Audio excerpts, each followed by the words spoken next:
우리 옆에 있는 분과 함께 힘차게 인사해 볼까요? 이렇게 하겠습니다. 당신과 함께 예배드려서 너무 행복합니다. 이렇게 한번 인사해 보겠습니다. 시작. 당신과 함께 예배드려서 너무 행복합니다. 하나님을 아는 것을 원하노라. 예, 오늘 힘써 여호와를 알자고 이 호세아 선지자가 얘기하는데요. 예, 우리가 잘 아는 말 중에 아는 것이 힘이란 말이 있죠. 아는 만큼 사람은 살게 되어 있습니다. 신앙도 마찬가지인데 사실 아는 만큼 믿게 되는 것이고 하나님의 무한한 은혜와 축복도 누리게 되어 있습니다. 모르면 하나님의 은혜와 축복도 받기가 너무 힘듭니다. 최근에 제가 참 이런 기도가 나왔습니다. 제가 가까운 우리 친척 중에 사고로 인해서 시력을 상실한 친척이 있는데 그 친척을 전도하고자 기도하고 있는데요. 기도하기는 또 예수님을 영접하고 또 하나님의 초자연적인 능력으로 또 눈의 시력이 회복되어서 또 그 집안이 주님께 돌아오기를 기도하고 있습니다. 근데 제가 그 친척이 사고로 시력을 상실한 지가 꽤 오래돼 10수년이 됐는데 제가 그런 기도를 못했습니다. 그동안은 최근에야 그런 기도가 시작되는데 그 이유가 뭐냐면 저도 하나님이 전능하시다고 믿고 막 생각하고 살지만 실제는 내 마음에 그 정도까지 그런 기도가 나올지고 또 그런 시도를 할 정도까지 마음에 하나님의 믿음의 능력에 대한 그런 어떤 체험이나 확신이 부족하니까 그런 기도조차도 못했던 것이죠. 근데 하나님이 영적인 세계에 대해서 좀 눈을 뜨고 또 내 마음에 믿음을 주시고 정말 하나님이 죽은 자도 살린다는 것을 믿고 기도하게 되니까 정말 그 친척에게 예수님을 전하고 또 눈이 떠지기를 기도하고 있습니다. 정말 그렇게 되면 놀라운 하나님의 기적과 역사가 나타나게 되겠죠. 출애굽기 14장에 보면 마지막에 이런 구절이 있습니다. 하나님께서 이스라엘 백성을 바다를 갈라서 홍해를 건너고 그리고 또 애굽 사람들을 다 바닷물 속에 죽게 하심으로 놀라운 구원과 심판을 행하니까 31절에서 여러분 어떻게 얘기하고 있나요? 이스라엘이 여호와께서 애굽 사람들에게 행하신 그 큰 능력을 보았으므로 백성이 여호와를 경외하며 여호와와 그 종 모세를 믿었더라. 이스라엘 백성이 그 하나님의 큰 능력을 경험하고 나니까 그때야 비로소 하나님을 경외하고 여호와와 그 종 모세를 믿었다고 얘기합니다. 물론 그 전에 여러 가지 사건들을 통해서 기적을 통해서 출애굽을 경험했지만 이들이 정말 믿음이 확 열리게 됐던 믿음이 생기게 됐던 큰 사건이 뭐냐면 홍해가 갈라지는 기적이었습니다. 애굽 하나님을 믿기는 너무나 어려웠던 노예 백성이었고 430년 동안 애굽에서 살면서 철저히 하나님과는 멀어졌던 백성이지만 이렇게 하나님의 절체절명의 위기 속에서 하나님을 너무나 뜨겁게 만나고 나니까 이 31절에 모세와 하나님의 종을 믿게 되었다고 이렇게 성경이 얘기합니다. 사실 우리가 신앙생활 하지만 수많은 염려와 고민, 크고 작은 일들에 있어서 전전긍긍하는 이유는 뭐냐면 하나님이 나를 얼마나 사랑하고 있는가를 잘 모르기 때문에 그렇습니다. 하나님의 사랑을 잘 모르니까 하나님의 전능한 능력을 또 잘 모르니까 자그마한 일에도 우리는 두려워 떨고 염려하고 근심하는 것입니다. 그래서 오늘 호세아 선지자가 우리를 향해서 뭐라고 합니까? 힘써 여호와를 알자고 3절에 보면 여호와를 알자고 이렇게 얘기합니다. 호세아 선지자는 어떤 사람이냐면 BC 750년경에 북이스라엘에서 활동했던 선지자인데 하나님께서 너무나 이제 하나님을 자주 버리고 세상 우상을 따라가는 그 이스라엘을 향한 하나님의 마음을 느끼게 하기 위해서 호세아 선지자에게 어떻게 했냐면 호세아 선지자에게 결혼을 시켰는데 어떤 고멜이라는 여자하고 결혼을 시켰습니다. 근데 고멜이 누구냐면 너무나 음란해가지고 자식을 낳았는데도 자꾸 다른 남자와 바람에 나가서 집을 나가는 그런 여자였습니다. 너무나 음란한 여자였는데 하나님께서 그런 이 고멜을 붙여서 집을 나가고 가정을 버리고 정조를 버리는 그런 여인을 붙여서 그들을 데려오는 그런 일들을 통해서 정말 하나님께 대한 영적인 정조를 상실하고 하나님을 버리고 세상을 따라가는 세상을 사랑하는 그 이스라엘을 돌이키려는 하나님의 마음을 체험적으로 알도록 하셨습니다. 그래서 오늘 그런 마음으로 오늘 이 호세아 선지자가 그 메시지를 전하고 있는데요. 핵심은 하나님께 돌아오고 하나님의 사랑을, 하나님을 인애를 알자, 하나님을 알자고 얘기하고 있습니다. 그래서 오늘 호세아 선지자가 오늘 우리에게도 동일하게 사실 우리가 세상 속에 살면서 너무나 하나님과 멀어지기 쉽고 또 세상을 사랑하기가 쉬운데 하나님께 오늘 호세아 선지자가 우리에게 동일하게 하나님께도 돌아오고 또 하나님을 알자고 도전을 하고 있습니다. 어떻게 하나님을 알 수 있는가 오늘 두 가지로 한번 생각해 보도록 하겠습니다. 우리 첫째로 한번 첫째 대지를 한번 읽어볼까요? 첫째로 한번 읽어보겠습니다. 시작. 하나님을 알려면 예수님의 십자가 죽음과 부활을 알아야 됩니다. 오늘 본문에 보면 다시 그 호세아서 6장을 돌아가 보면 6장 1절에 보면 1절에서 이렇게 얘기하죠. 오라 우리가 여호와께로 돌아가자. 여호와께서 우리를 찢었으나 도로 낫게 하실 것이요 우리를 찢었으나 싸매어 주실 것이라. 오늘 1절에 보면 호세아가 하나님께로 돌아가자고 얘기하는데 여기서 치셨으나 낫게 하시고 싸매어 주시고 찢으셨으나 도로 낫게 하신다는 표현은 뭐냐면 이스라엘이 우상숭배로 하나님을 떠나서 또 하나님의 징계로 만신창이가 된 영적인 상태인데 하나님께 돌아오면 하나님이 회복시켜 줄 거라는 것입니다. 얼마 뒤에 이스라엘은 아수르에 의해서 완전히 망해버렸는데 이 말은 그런 고난을 통해서 하나님께로 다시 돌아오면 하나님께서 회복시켜주고 다시 회복을 시켜줄 거라는 그런 약속인데요. 치셨지만 낫게 하실 것이고 찢으셨지만 도로 싸매어 주실 것이기 때문에 정말 하나님께 돌아오라고 얘기하고 있습니다. 그런데 문제는 이스라엘은 어떤 상태냐면 하나님의 이런 영적인 메시지를 듣고 있지만 전혀 영적인 감각이 없는 상태. 이 호세아 선지자가 활동하던 시대에 불과 눈앞에 하나님의 심판이 다가왔지만 영적인 센스가 아주 없었어요. 그러니까 하나님의 심판이 다가왔고 그럼에도 불구하고 그 나라는 조금 경제적으로 잘 살았기 때문에 그냥 눈앞에 자그마한 이 호화로운 부귀영화에 취해서 하나님의 심판이 눈앞에 다가왔지만 전혀 알아듣지 못하는 소망이 없는 그런 상태였습니다. 그런데 호세아가 참 영적으로는 정말 알아듣지 못하는 구제불능의 상태인 그 사람들에게 향해서 하나님께 돌아오라고 얘기하는데요. 여기서 핵심은 뭐냐면 아무리 소망이 없고 절망적이어도 하나님께 돌아오면 하나님이 회복시킨다는 것입니다. 오늘 메시지의 핵심인데 소망이 없는 것, 절망적인 것 그런 문제가 아니라 하나님께 돌아오면 하나님이 회복시킨다는 건데요. 핵심이 하나님께 돌아오는 것이죠.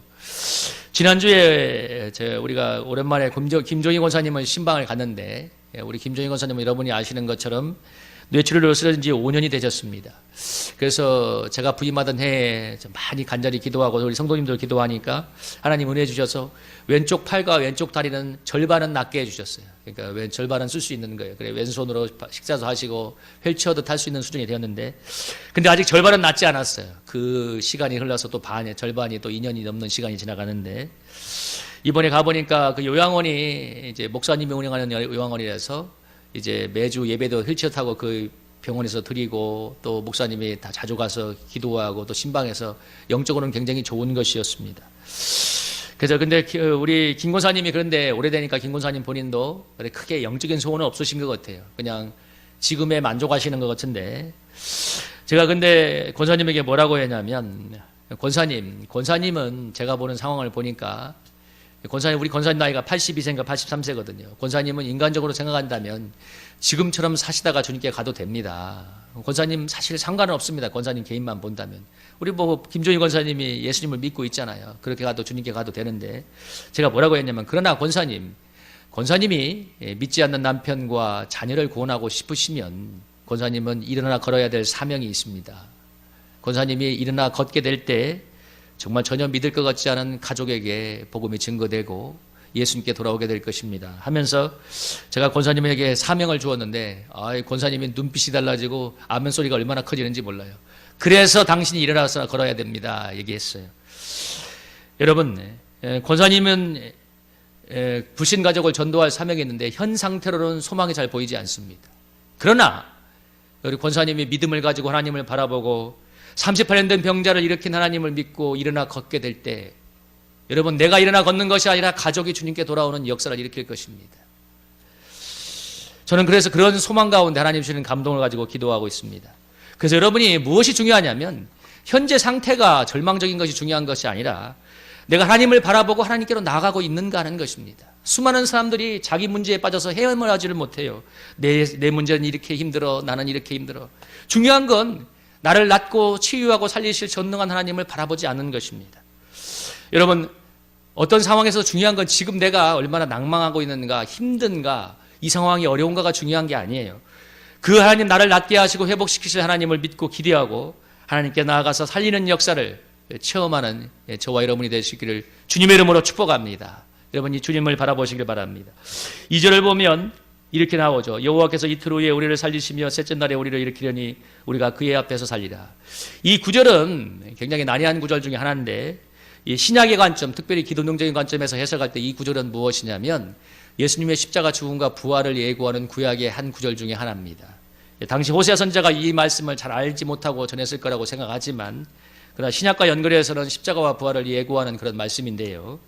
마치 구약의 요나 선지자가 어떻게 됐습니까? 요나 선지자가 이 고래에게 먹혀서 고래 뱃속에 들어갔다가 3일 만에 나왔잖아요. 그 요나가 고래 뱃속에 들어갔다가 3일 만에 나왔던 사건이 오늘 신약시대의 예수 그리스도의 십자가 죽음과 부활을 예표하는 사건인 것처럼 이 본문 중에 호세아서 6장 2절이 그런 본문인데, 그래서 오늘 우리가 이 말씀을 오늘 우리에게 적용하려고 할 때 첫 번째 대지가 하나님을 알려면 십자가의 죽음과 부활을 알아야 된다고 했는데, 그래서 이 말씀을 이 구절을 가지고 우리가 3절을 연결해서 하나님을 어떻게 알 수 있는가. 2절에서 셋째 날에 우리를 일으키려니 이제 예수님의 십자가 죽음과 부활을 얘기하는데 3절과 이어서 힘써 여호와를 알자는 3절의 말씀과 연결해서 우리가 적용을 한다면, 우리가 하나님을 알려면 2절과 3절을 연결해서 신약의 관점에서 적용해서 생각해 보면 예수님의 십자가의 죽음과 부활을 통해서 하나님을 알아야 된다는 적용을 할 수 있습니다.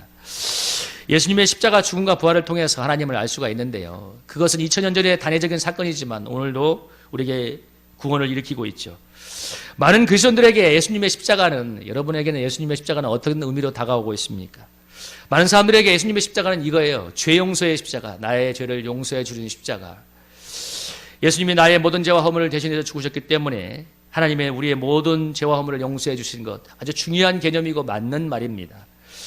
근데 이것보다 여러분 신앙생활이 그러면 잘못하면 어떻게 되냐면, 신앙생활이 1년일 때도 예수님의 피, 10년 돼도 예수님의 피, 30년 돼도 예수님의 피로 용서받는 것 맞는 말이긴 하죠. 그런데 신앙생활이 잘못하면 여러분 그 이상 넘어가지 않을 수가 있는데요. 오늘 이 본문에서 연결해서 해야 될 가장 중요한 적용이 있다면 예수님의 십자가의 죽음과 부활에 우리가 연합하는 삶을 살아가는 것입니다. 그러니까 죄 용서를 넘어서 예수님의 십자가 죽음과 부활에 연합하는 삶을 살아가는 건데, 우리가 세례를 받는 의미가 그런 거예요. 이 로마서 6장 3, 5절에 보면 이게 세례의 의미가 있는데, 여러분 이 구절을 한번 읽어보도록 하겠습니다. 로마서 6장 3절에서 5절입니다. 같이 한번 읽어볼까요? 시작. 무릇 그리스도 예수와 합하여 세례를 받은 우리는 그의 죽으심과 합하여 세례를 받은 줄을 알지 못하느냐.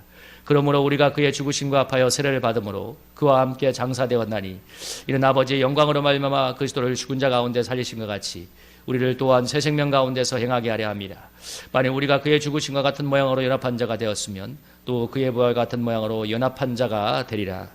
오늘 세례의 의미가 뭐냐면, 우리가 예수님의 죽음과 연합해서 옛사람이 죽고 우리가 예수의 새 생명 가운데 살아가는 것을 말하고 있습니다. 그래서 우리가 여기는 모두가 세례를 받고 신앙생활을 하고 있잖아요. 그 말은 뭐냐면, 우리 옛사람이 예수님과 함께 십자가에서 죽은 것을 믿고 우리가 부활의 새로운 생명에 참여해서 살아가는 것인데, 그래서 예수님의 십자가 죽음과 부활을 경험하고 체험하는 것이 하나님을 알아가는 것입니다. 제가 처음 신앙생활 때 저도 이런 원리를 잘 몰랐기 때문에 신앙생활을 참 열심히 하는 것으로 생각했어요. 대부분 사람들의 이 세상의 미덕은 열심히 사는 것 아닙니까? 최선을 다해서 사는 것. 그런데 이 신앙적으로 최대의 영적인 미덕은 내가 죽었음을 믿고 나의 죽음을 선포하고 예수님을 의지해서 사는 것이고 예수가 살도록 나를 내어드리는 것입니다. 근데 참 모르니까 열심히 하는 것만 생각했어요. 열심히 전도하고 열심히 기도하고 열심히 신앙생활하면 잘하는 거라고 생각했는데, 근데 많은 실패와 좌절을 통해서 깨달은 것이 무엇이냐면, 내가 열심히 하는 것이 아니라 정말 내가 예수님과 함께 죽었음을 믿고 내 안에 사신 예수님께서 역사하시도록 나를 내어드리는 것이구나 하는 것을 깨닫는 것이죠. 그러고 나니까 참 제가 너무 조바심이 많고 급한 사람이었는데 참 많이 느긋해지게 되었습니다. 물론 지금도 제가 가끔씩 설교가 혼자 은혜가 되면 입이 빨라지는데요. 근데 입이 굉장히 말이 빨라지는데, 여러분 그래서 아마 가끔씩 우리 성도들 중에 아니면 새로 오신 분들 중에 제 설교가 빨라서 혼나신 분도 있습니다. 근데 과거에는 지금보다 훨씬 더 빨랐습니다. 근데 많이 좋아진 겁니다. 그래서 하나님께서 한 8년 동안 어르신들 섬기는 노인대학을 하게 하신 이유가 있어요. 천천히 해야 어르신들 알아듣잖아요. 하나님이 급한 그 마음을 혀부터 연단을 시켰는데, 제가 무엇 때문에 변화를 받게 되냐면, 제가 목회자니까 여러분 사람들을 변화시켜보려고 얼마나 애를 썼겠어요. 그런데 저나 여러분이 알지만 사람은 내 힘으로 변화시킬 수 없습니다. 나도 내가 얘 힘으로 변화가 안 되잖아요. 그리고 그런 실패와 깨달음을 통해서 제가 마지막에 내린 결론은 뭐냐면, 사람은 내가 변화시킨 것이 아니라 정말 예수님께 내어드리고 그 예수님의 사랑의 마음을 품고 기도하는 것이구나 하는 것을 제가 깨닫게 되었고, 또 그렇게 될 때 하나님의 한 가지 한 가지 일을 이루시는 것을 경험하게 되었습니다. 우리 사랑하는 성도님들도 동일한 것이죠. 여러분, 신앙생활은 내가 하는 것이 아니라 내 안에 계신 예수님을 믿고 나를 내어드리는 것입니다. 이 영적인 신비를 깨닫기가 너무 때로는 어렵지만 그런데 중요한 개념입니다. 오늘 요한복음 15장 4, 5절에서 얘기하죠. 나는 포도나무가 너희는 가지기 때문에 저가 내 안에 그가 내 안에 있어야 열매를 많이 맺는다고 합니다. 여러분, 가지는 절대로 혼자로 존재할 수 없습니다. 가지는 떨어지면 죽는 존재죠. 그래서 가지가 제일 중요한 건 뭐냐면 포도나무 대신 예수님께 붙어 있는 겁니다. 그러니까 예수님께 완전히 연합되어 있는 것, 예수님께 절대적으로 의존되어 있는 것. 그럴 때 여러분 분명히 뭐라고 하냐, 열매를 맺게 되어 있습니다. 여러분, 그 가지가 열매를 맺는 게 아니라 붙어 있으면 열매를 맺는 거예요. 신앙생활의 미덕은 열심히 하는 차원이 아니라 절대적으로 예수님께 붙어 있는 것입니다. 예수님을 간절히 의지하는 것입니다. 여러분, 그래서 하나님께서 우리가 가지라는 것을 깨닫게 해서 여러 가지 어려움을 통해서 우리를 깨닫게 하시는데, 그래서 이 예수님의 생명으로 열매 맺는 인생을 살아가도록 인도하시는데요. 복음주의 기독교 저술가인 존 오토버가 영적 경상에 관한 설문조사를 해서 2,000명에게 이런 설문조사를 했던 적이 있다고 합니다. 존 오토버가 했는데 뭐라고 물으냐면, 당신이 영적으로 가장 많이 성장한 때가 언제입니까? 존 오토버가 물어봤는데 2,000명의 사람들에게. 근데 이 2,000명이 넘는 사람들에게 설문을 하고 나서 내린 결론이 아주 놀라운 것이었습니다. 수많은 사람들은 이렇게 생각해요. 설교에서 많은 은혜를 받으면 잘 변화되고, 아니면 성경 공부를 잘하거나 아니면 좋은 책을 읽으면 변화되고, 뭐 이렇게 생각하지만, 그런데 여러분, 2,000명이 넘는 사람들의 절대 다수 80%, 90% 이상의 사람이 공통적으로 대답했던 것은 무엇이냐면, 무엇이 나를 가장 많이 영적으로 변화되고 성장시켰는가? 고통을 들었습니다. 여러분, 무엇이라고요? 고통을 들었습니다. 사람들은 다른 어떤 때보다도 상실과 고통과 위기의 때에 영적으로 더 많이 성장했다고 말했다. 이게 2,000명 중에서 1,800명이 넘는 사람이 대답했던 얘기입니다. 설문조사했을 때. 예, 그리고 필리반 씨가 하나님 제게 왜 이래서라는 책에서 뭐라고 하냐면, 고통은 우리를 위한 하나님의 본래의 계획의 일부이기 때문에 가치가 있는 게 아니라 고난 중에 일어나는 속량적 변화 때문에 가치가 있는 것이다. 여러분, 무슨 얘기예요? 고통 자체가 가치가 있는 것이 아니라 고통을 통해서 일어나게 되는 변화 때문에 가치가 있다고 말하고 있습니다. 여러분, 고통을 통해서 일어나는 가장 중요한 변화가 무엇인 줄 아십니까? 그것은 우리의 이기적인 자아, 옛사람이 죽는 것입니다. 고통을 통해서 하나님께서 십자가 연합에서 우리의 이기적인 자아가 죽는 것인데요. 필리반 씨가 썼던 하나님 제게 왜 이래서라는 책에 마가렛이라고 하는 여인이 등장하는데, 이 여인이 인후암으로 고통하는 여인이었어요. 그런데 이 여인이 암과 싸우면서 썼던 기도의 내용을 이렇게 썼습니다. 뭐라고 했냐면, 제 고통스러운 시련을 항암제처럼 사용하시어 제 안에 있는 이기적인 것과 거룩하지 못한 것과 하나님의 마음을 아프게 해드리는 것을 모두 멸하고 죽이고 없애소서. 나는 하나님께서 내게 허락하신 고난을 기꺼이 받아들입니다. 왜냐하면 그분이 나를 위해 선택하신 것이 내 상상을 초월하는 풍성한 생명을 결국 내게 선물할 것이기 때문입니다. 필리반 씨가 썼던 그 책에 나오는 건데요. 뭐라고 합니까? 시련을 사용해서 항암제처럼 자기의 이기적이고 거룩하지 못하고 하나님을 맛보게 드리는 모든 내 죄된 자아를 죽게 해달라고 기도하고 있습니다. 여러분, 이것을 알아야 돼요. 우리가 삶의 고난을 통해서 이기적인 자아가 죽는 것은 많은 고통이요, 분명히 고통스러운 것입니다. 그러나 그것을 통하여서 우리가 얻게 될 풍성한 생명은 상상을 초월하는 것을 믿으시기 바랍니다. 여러분, 그렇게 고민하던 것, 그렇게 두려워하던 것, 그렇게 매여있던 것, 그렇게 마음에 평안이 없던 것, 여러분, 우리가 예수님의 십자가 연합해서 나란 옛사람이 죽게 될 때 하늘이 주는 놀라운 평안, 하늘이 주는 놀라운 은혜, 하늘이 주는 놀라운 생명, 기쁨을 누리고 여러분 열매 맺는 인생으로 나아가게 될 줄로 믿습니다. 여러분, 그래서 고통이 속에서 일어나는 우리 옛사람의 죽는 변화가 축복인 것입니다. 그래야 열매를 맞아요. 그래야 열매를 맺어요. 내 안에 그리스도가 사시게 될 때 이른 비와 늦은 비와 같은 하나님의 은혜의 담대가 우리 인생에 임해서 열매 맺는 인생을 살고, 그래서 열매를 많이 맺으면 하나님께 영광을 돌리게 됩니다. 여러분, 지금 어려움의 시간을 지나가고 있는 분들, 많은 분들이 그렇죠. 여러분, 그것이 중요한 것이 아니라 그걸 통해서 하나님께서 나를 변화시키고 나의 옛사람이 죽고 예수님이 내 안에 사시게 될 때 일어날 변화를 바라보시고 여러분 그 주님의 은혜 속에 거하는 저와 여러분이 되기를 주의 이름으로 축복합니다. 우리 두 번째로 같이 한번 읽어보겠습니다. 한번 둘째로 한번 읽어볼까요? 시작. 하나님의 인애를 알아야 됩니다. 하나님의 인애를 알아야 되는데, 여러분 6절에 보면 나는 인애를 원하고 제사를 원하지 아니하며 번제보다 하나님 아는 것을 알기를 원한다고 말합니다. 인애란 무슨 얘기냐면 인애란 세 가지 의미가 있어요. 첫째는 하나님이 우리를 사랑하는 것, 하나님의 우리를 향한 사랑, 또 우리 인간의 하나님을 향한 사랑, 그리고 사람과 사람을 향한 사랑을 말합니다. 이 인애가 이런 뜻인데 한마디로 말하면 사랑과 자비라고 얘기하죠. 근데 오늘 본문에 보면 이렇게 얘기하죠. 4절에 보면 너희의 인애가 아침 구름이라 씨 없어지는 이슬 같도다.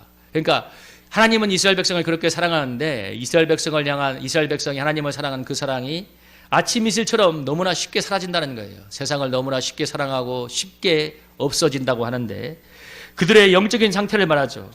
왜 하나님께서 호세아 선지자를 이게 음란한 여인 고멜을 맞아서 그 여인과의 결혼 생활을 통해서 이 하나님의 마음을 느끼게 하셨냐면 여러분 생각해 보세요. 부부의 정조가 가장 중요한데 음란한 아내 고멜이 애를 낳고도 바람이 나서 집을 나가고 그 여인을 버리고 싶었지만 하나님께서 돌아오게 하시라고 말씀하실 때 여러분 그때 호세아는 하나님의 마음을 절절히 느꼈던 거예요. 하나님을 버리고 우상을 숭배하고 떠난 그 이스라엘 백성을 사랑하는 하나님의 마음, 그 마음이 너무나 고통스럽지만 절절하다는 것을 느꼈던 선지자입니다. 그래서 너희의 인애가 아침 이슬과 같이 같다고 책망하는데요, 너무 쉽게 변한다 그러면서 하나님께 돌아오라고 얘기하면서 6절에 이렇게 얘기하죠. 여러분 6절 한번 힘차게 한번 읽어볼까요? 6절 한번 읽어보겠습니다. 시작. 나는 인애를 원하고 제사를 원하지 아니하며 번제보다 하나님을 아는 것을 원하노라. 여러분 오늘 하나님께서 내가 너에게 정말 무엇을 알기 원하느냐, 번제나 제사보다도 인애를 원하고 하나님 아는 것을 원한다고 말하고 있습니다. 여러분 번제나 제사는 오늘날로 말하면 여러 가지 신앙의 형식이죠. 예배나 기도, 헌금, 봉사 이 모든 것을 말하는 건데 분명히 여러분 컵으로 비유하지만 제가 자주 비유하지만 이 컵 안에 물이 담겼을 때 이 안에 담긴 물이 인애라고 한다면 이 물을 담아내는 것이 컵입니다. 다시 말하면 신앙의 형식은 반드시 필요해요. 그래서 예배도 필요하고 여러분이 매일 성경 읽고 기도하는 것도 반드시 필요합니다. 근데 이것이 필요한데 근데 중요한 건 이 안에 물이 담겨 있지 않으면 아무런 의미가 없다는 것이죠. 그래서 오늘 호세아 선지자에게 하나님께서 우리를 통해 말해서 인애를 알기를 원한다고 했는데 어떻게 인애를 알 수 있냐는 것입니다. 오늘 이것을 마지막으로 한번 여러분 함께 나누길 원하는데요. 오늘 호세아 선지자는 어떻게 하나님의 인애를 알게 하셨나요? 하나님께서 음란한 여인 고멜을 붙여서 하나님의 인애를 알게 하셨죠. 이것이 우리에게 동일하게 하나님 아버지의 마음을 알게 하는 방법이기도 합니다. 여러분 하나님께서 오늘 우리에게 수많은 사람들에게 어떻게 우리 하나님의 사랑을 깨닫게 하신 줄 아세요? 고멜과 같은 관계와 사람과 환경을 통해서 오늘 그것을 붙임으로써 우리를 하나님의 사랑을 깨닫게 하십니다. 그래서 때론 여러분 이런 인간관계가 있어요. 지긋지긋한 인간관계가 있습니다. 부부일지라도 아니면 부모와 자녀일지라도 때로는 정말 지긋지긋 같은 그런 상황일 수 있습니다. 근데 하나님께서 그걸 통해서 하나님의 놀라운 사랑을 깨닫게 만들어 주십니다. 여러분 제가 그 예화로 들었던 헬레나 오웬 얘기가 들었죠. 헬레나 오웬이 나중에 하버드 대학의 교수를 그만두고 2년 동안 중증 장애인 시설 가서 마크라는 사람을 이렇게 2년 동안 섬겼을 때 마크가 아무것도 모르는 아이였지만 날마다 시키고 먹여줬죠. 아무것도 모르는데 2년 동안 그 마크를 섬기고 나서 여러분 헬레나 오웬이 깨달은 게 뭐였어요? 하나님의 나라를 이렇게 사랑하는데 내가 하나님의 사랑을 전혀 모르는 영적인 장애인이라는 걸 깨달았다고 했잖아요. 여러분 헬레나 오웬은 스스로 그런 고멜과 같은 관계에 자기를 묶어두었습니다. 그러나 사실 우리의 본성은 우리가 그렇게 저나 여러분이나 헬레나 오웬처럼 우리가 중증 장애인 시설 가서 2년씩 하면서 그런 깨달음을 얻을 사람이 있겠어요? 아무도 없죠. 하나님께서 오늘 우리에게 하나님의 놀라운 사랑을 깨닫도록 하기 위해서 우리를 너무나 사랑하시지만 하나님의 놀라운 사랑을 알지 못하기 때문에 그 사랑을 깨닫게 하려고 때로는 고멜 같은 사람, 고멜 같은 환경을 붙임으로써 하나님의 절절한 사랑을 깨닫도록 하십니다. 그런 과정을 통해서 여러분 하나님의 마음을 깨닫게 하시는 것이죠.